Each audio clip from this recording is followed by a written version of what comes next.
Hello students, today we are going to discuss about the plant tissue. जैसे कि हमने previous classes में जाना था एनिमल टिश्यू के बारे में और उसका फ्लो चार्ट जाना था, आज हम प्लांट टिश्यू के ऊपर बात करने वाले हैं।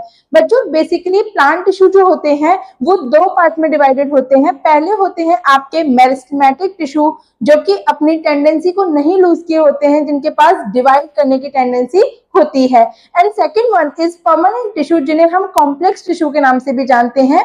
इन्हें परमानेंट टिश्यू इसलिए कहा जाता है क्योंकि ये अपने डिवाइड करने की टेंडेंसी को लूज कर चुके होते हैं and converted into the supportive tissue.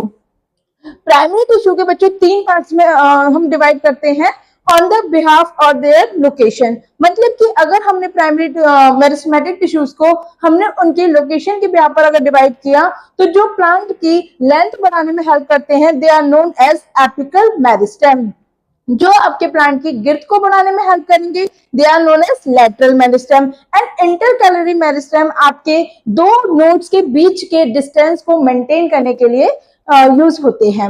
अब आपके जो मेरिस्टेमेटिक टिश्यू होते हैं, बेसिकली इनका जो टर्म मेरिस्टेमेटिक दिया गया है वो इनके डिवाइड करने की टेंडेंसी के बिहाफ पर दिया गया है। मतलब कि आपके apical meristem, lateral meristem and intercalary meristem के पास में ये टेंडेंसी होती है कि वहां के सेल्स डिवाइड करेंगे, बहुत रैपिडली डिवाइड करते हैं और आपके प्लांट की ग्रोथ को करवाते हैं। ठीक है, अगर हम इन्हीं मेरिस्टेम्स को उनके ओरिजिन के बिहाफ पर देखें, तो ओरिजिन के बिहाफ पर भी थ्री टाइप्स के हो सकते हैं। जैसे पहले होते हैं आपके प्रो मेरिस्टेम। प्रो मेरिस्टेम को बच्चों बेसिकली हम इंक्लूड नहीं करते, क्योंकि प्रो मेरिस्टेम वो सबसे प्राइमरी मेरिस्टेम सेल्स होते हैं जो कि जस्ट फॉर्मेशन हुआ ही होता है आपके रेडिकल और प्रिम्यूल से। दूसरे होते हैं primary meristem and secondary meristem. Primary meristem आपके प्लांट में सबसे इनर वॉल की फॉर्मेशन करवाता है एंड सेकेंडरी मेरिस्टेम उसके बाद वाली लेयर को बनवाता है। इस तरीके से आपके जो डिवाइडिंग सेल्स हैं वो खुद को अरेंज कर लेते हैं आपके टॉप ऑफ द प्लांट्स, मतलब आपके टिप्स पर, चाहे वो आपकी रूट टिप हो या आपकी शूट टिप हो। इन दोनों ही जगहों पर आपके एपिकल मेरिस्टेम पाए जाते हैं। प्लांट की गिर्द को बढ़ाने के लिए लेटरल मेरिस्टेम यूज होते हैं एंड उन दोनों के बीच का, आपके दो नोड्स के बीच का डिस्टेंस को मेंटेन करने के लिए आपके इंटरकैलरी मेरिस्टेम को यूज किया जाता है। सेकेंड वन इज बच्चों परमानेंट टिश्यू। अब परमानेंट टिश्यू क्या होते हैं? इनको हम कॉम्प्लेक्स टिश्यू के नाम से भी जानते हैं। मतलब कि ये वो सेल्स जो कि अपने डिवाइड करने की टेंडेंसी को लूज कर चुके हैं। अब जो अपने डिवाइड करने की टेंडेंसी को लूज कर चुके हैं, मतलब कि वो हमारे लिए सपोर्ट करेंगे, हमारे प्लांट को प्रोटेक्ट करेंगे या फिर उसकी इंजुरीज को बचाएंगे। जैसे कि पहला, इनको हम तीन बिहाफ पर डिवाइड कर सकते हैं। फर्स्ट वन इज प्रोटेक्टिव, जिनका नाम ही प्रोटेक्टिव है, मतलब उनका काम क्या होगा? प्रोटेक्ट करना या प्रोटेक्शन देना। जैसे आपके एपिडर्मल लेयर, जो कि आपके लीव्स में, आपके स्टेम्स में, आपके रूट्स में, शूट्स में सबसे ऊपर वाली या सबसे आउटरमोस्ट जो लेयर पाई जाती है उसे हम बोलते हैं एपिडर्मिस, जस्ट लाइक अ स्किन। जैसे हमारी स्किन का काम क्या है? उधर विदाउट इंटर सेलुलर स्पेस वो क्या प्रोवाइड करती है? प्रोटेक्शन प्रोवाइड करती है हमें एक्सटर्नल एनवायरनमेंट से। उसी तरीके से प्लांट को भी एक्सटर्नल एनवायरनमेंट से प्रोटेक्ट करने के लिए एपिडर्मल लेयर प्रेजेंट होती है।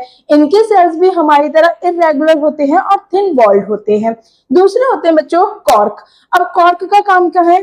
कॉर्क का काम है, ये डेड सेल्स होते हैं, ये हमारे पूरे प्लांट को प्रोटेक्शन प्रोवाइड करते हैं आउटर मोस्ट लेयरिंग बना करके।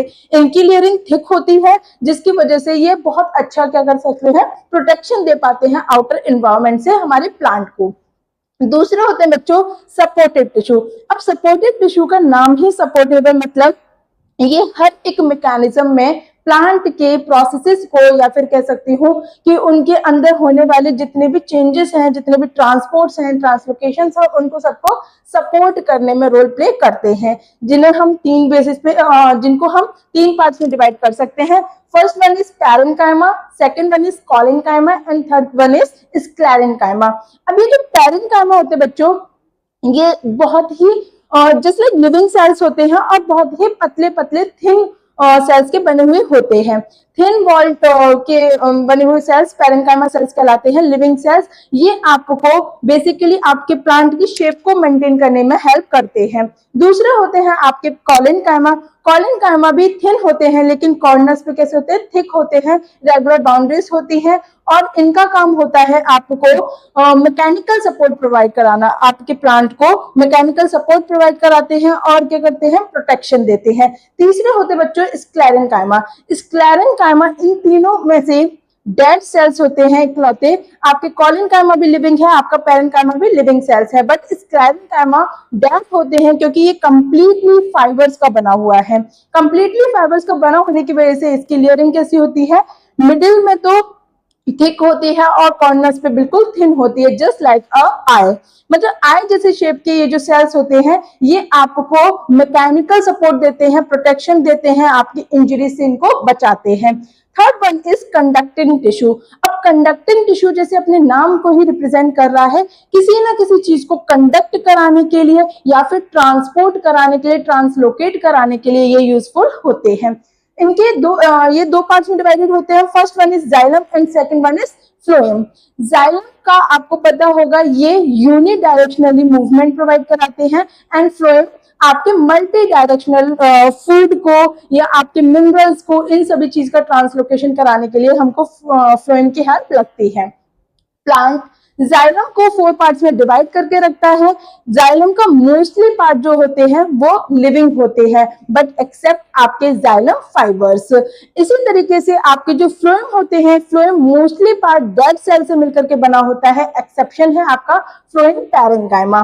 फ्लोएम पैरेन्काइमा जो है, पैरेन्काइमा क्योंकि आपके लिविंग सेल से मिलकर बना था, थिन वॉल्ड था, इसीलिए आपका फ्लोएम पैरेन्काइमा भी कैसा होता है, लिविंग होता है। लेकिन rest of this phloem fibres हो गए, आपके सीप ट्यूब सेल्स हो गए, आपके कंपेनियन सेल्स हो गए, ये सभी आपका ट्रांसलोकेशन में हेल्प करते हैं, ट्रांसपोर्ट कराने में हेल्प करते हैं, आपके एडेशन और कोहेशन मैकेनिज्म में हेल्पफुल होते हैं, इसलिए ये क्या होते हैं, डेड सेल्स होते हैं। अब इसी तरीके से जाइलम क्योंकि लिविंग पार्ट बना रहा था और आपका एक्सेप्शन था जाइलम फाइबर्स। जाइलम फाइबर्स कहीं ना कहीं थोड़ा सा प्रोटेक्शन में हेल्प कर देता है, otherwise translocation of the water and the minerals from root to the tip of the plant आपकी हेल्प करते हैं ट्रांसपोर्ट कराने में। तो बच्चों ये था एक quick revision of the plant tissue. आपका फ्लो चार्ट आपके सामने है, आप इसको एज इट इज याद कर सकते हैं। Thank you.